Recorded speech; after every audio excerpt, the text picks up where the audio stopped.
my latest Meet the Maker episode, I am here in the house of Jessie Cutts, who's an amazing textile artist. And we're gonna have a look around how she makes her quilts and also see her in the house.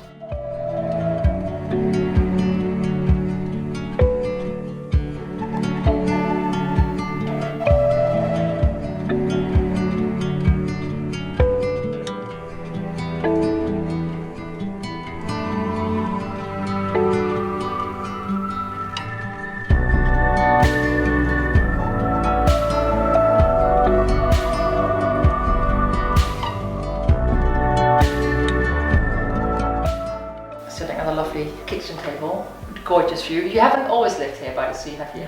No. So we moved down to Ramsgate 4 years ago, I think now. So we wanted to leave London because we both had really crazy jobs, and we wanted to leave London and have a slightly slower pace of life.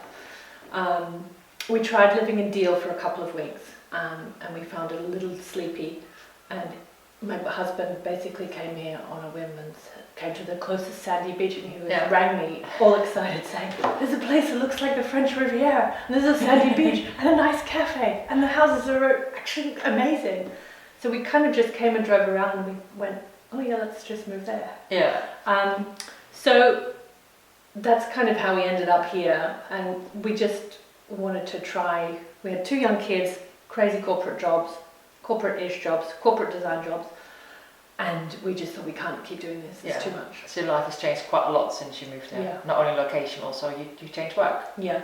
You stopped with a corporate job. Yeah. I had a few things I wanted to try making, and I made a couple of quilts before, and then I thought, oh, you know, I'd love to make more of these. I'm a graphic designer before this, and so that kind of design sensibility is in my background. Yeah. And I've always sewn, made things by hand, ever since I was like 9 or something. And so I thought, oh, well, I'll just try doing that. I mean, it was just one of those things that you thought, oh, I'll give it a go. It became very successful. Well, yeah, I mean, pretty successful. I'd like to think I've made more than it's more successful than I ever imagined it would be. Yeah, that's true. And you enjoy it. And I love it.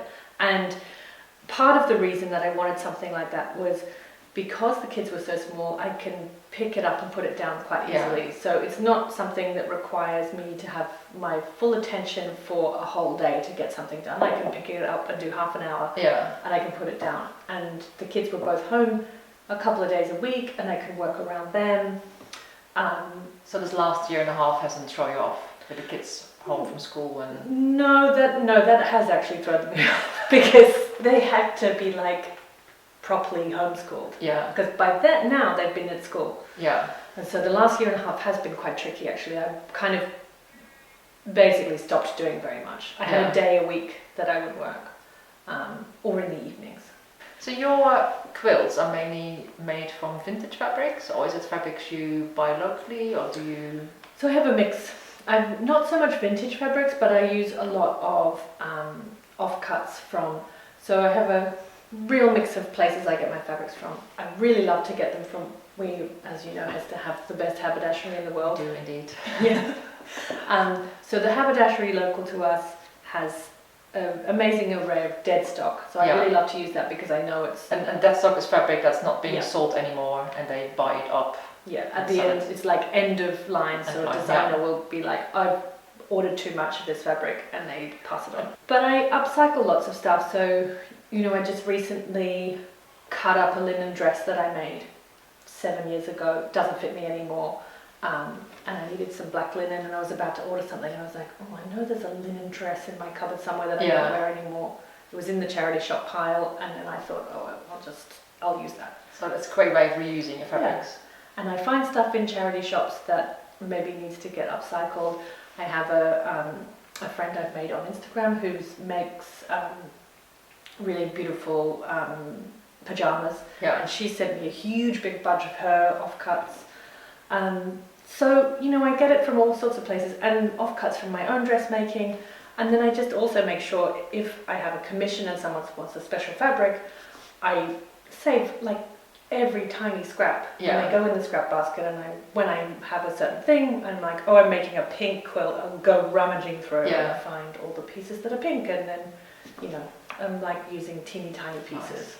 Nice. Yeah. So if you work on a commission, people say they want a quilt. How long does it take you to make? Depending on size, I reckon. But Yeah, I mean, it's very much a sort of like how big.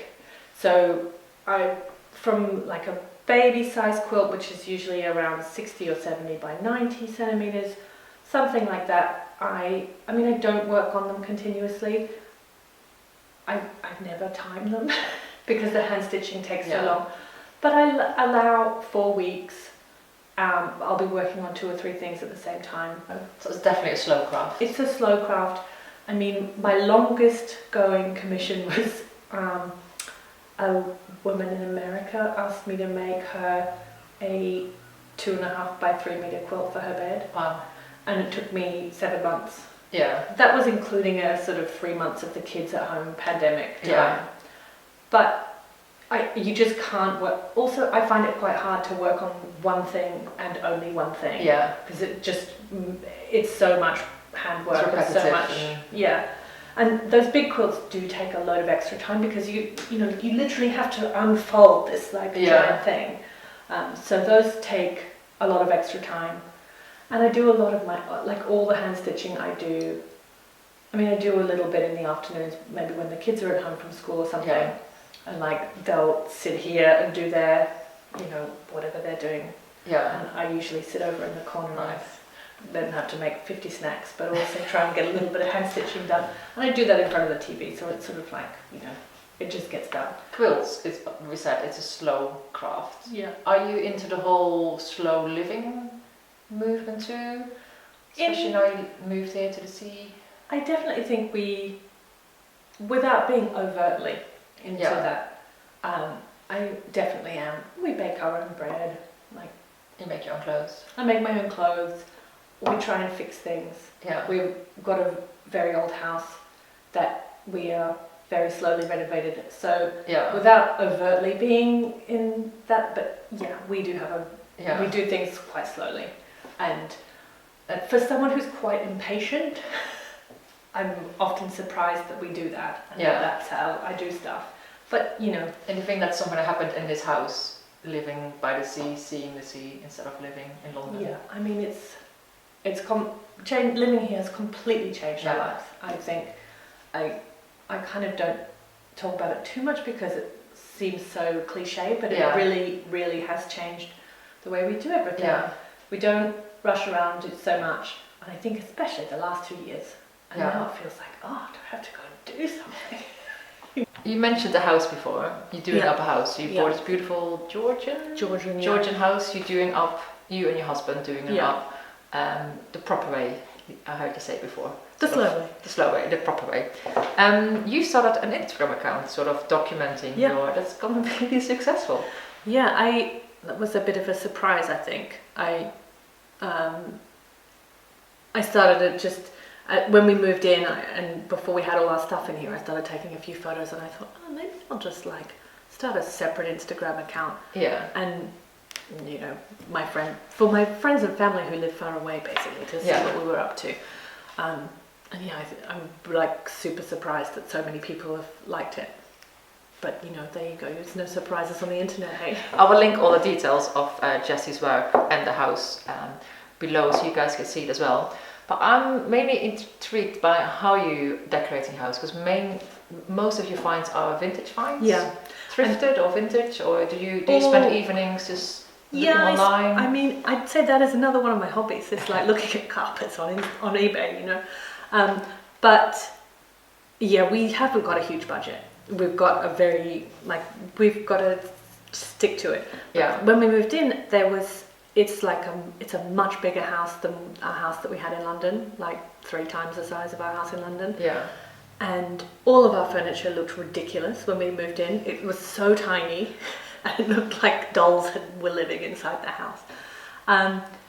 And even just things like vases looked stupid because there wasn't anything big enough. Yeah.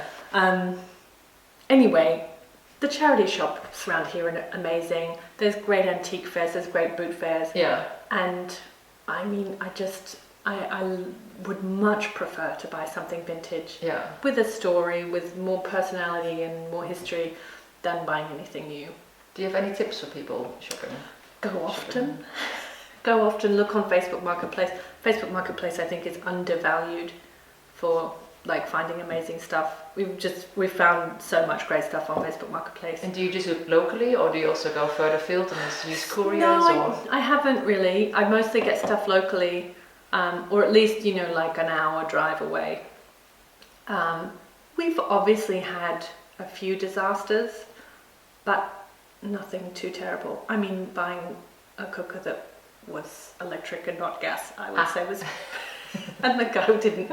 He put it as gas, and then we got it home, and my husband had driven to Maidstone, and we got it back, and we're like, oh great, now we have to return it.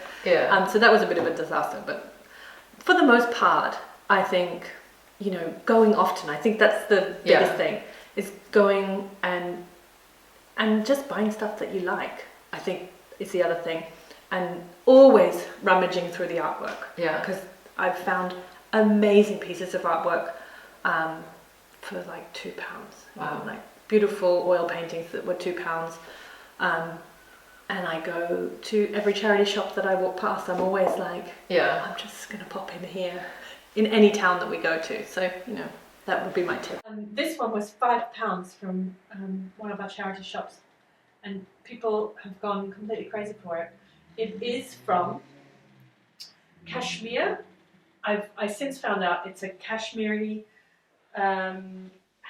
embroidery called a namda. What is your favourite find? My favourite recent find is the chaise that I got on Facebook Marketplace, and it was £100. Wow. It was ridiculous. I think that's my favourite recent one. And then the other thing I found that is probably my other favourite is the little painting up the top there, which I bought in Australia. So whenever I travel, I also go into any thrift shops, whenever I go anywhere. And what is your most unusual thing you found? Maybe Tony, our horse, our like coin-operated horse. It wasn't like really vintage shop. It's from Forts in Margate, and they held on to it for me for 6 months while our house went through. Oh, that's nice. So he's sort of sentimental as well from that time waiting. When we bought the house, I didn't buy anything. The first thing we bought was that horse, which is really ridiculous. Who buys a horse? Yeah. Why not? You've got a big house now. Well, yeah, we do. I just really loved it. That's probably the most unusual thing. There are things you regret not buying? Absolutely. I've recently been on eBay. Like our curtains, for instance, I spent 6 months on eBay trying to find curtains, and I still had to like pull them apart and resew them. Is it tricky because your ceilings are rather high? Yeah, the ceilings are really high, and we certainly didn't have budget for 2 sets of 3.5 meter velvet curtains. It's just so expensive. But I've been recently trying to find some for our bedroom, and I saw some on eBay, and they were buy it now for like £85, and I didn't buy them. And then I went to go and buy them 2 days later, and they were gone. And I still think, oh my god, those curtains, they would have been perfect. They weren't quite perfect. I would have had to add a big thing at the bottom and pull them apart and everything. But they were a beautiful kind of like brown and pink tapestry design with this beautiful floral. And I have not been able to find anything since. And I really don't want to have to pay to get them made, but I think we're going to have to. Oh, it's a shame, isn't it? It was dreadful. So buy if you see it. Buy it if you see it. Always look everywhere. I look everywhere, and it's about knowing what you like and being quite sort of strict on what colours you like. I've definitely got a preferred colour palette that I lean towards. Other colours you definitely don't like? Yeah, I would never buy anything purple. and not so much yellow either. I find yellow quite tricky. Mm-hmm. And I know I like an earthy green, not a minty green, and I like tomato red, not burgundy red. So I'm quite sort of so everything kind of looks okay in the end. I think usually my first instinct is the right one, and then sometimes like there's things I bought, I'm like, was a bad one, or maybe take that back. Goes back to the charity shop. Goes back to the charity shop, and someone else can enjoy it. when I used to travel loads for work, I would always find a minute to go into the antique shop. Yeah. And my colleagues would always be like, oh my God, what are you bringing home? What are you doing? I just bought this painting and we're in Portland. And, you know, I would never be embarrassed about taking a painting to a client meeting and just being like, I'm bringing this back, you know. It's amazing though, and it makes your house more interesting. And it does. It's paying off, because I heard your house being featured in a new book. Yeah, it is. I mean, God, it's ridiculous. But yeah, I think they saw the Instagram account and got in touch and said, can we come and take some pictures? And I was like... And you're ending up on the cover. Yeah. So that's amazing. It is. And it looks like a beautiful book. I can't wait to see it. It's coming out. What else is in store for you the next couple of months? What else in store? We're finally going to go home to Australia to visit my family after 2.5 years. And I will be visiting... Very exciting. Every I will market. Be visiting every single vintage and second-hand shop. Suitcase. Yeah, this is where all this is from. And do you know what though? My sister is even better at finding vintage paintings than I am. She's unbelievable. She comes home and you're like, what? I'm sorry, what's this Dutch master that you've ended up bringing home? So yeah, we're going back to Australia to visit my family after such a long time. Really excited about that. And yeah, I'm excited about, I've got a bunch of commissions going on and new work coming, hopefully. I'm sort of always working on, I try and work on commissions and new work at the same time. Yeah. So kind of doing those concurrently. And I'm doing some workshops in the spring and hopefully doing a new date in May. Oh, it's amazing. Yeah. I will link all your website and your Instagram Great. on the videos so people can follow you. And thank you so much for sitting down with us and showing us how your amazing quilts are made. Thank you. Can't wait to see more. Thanks. Yeah.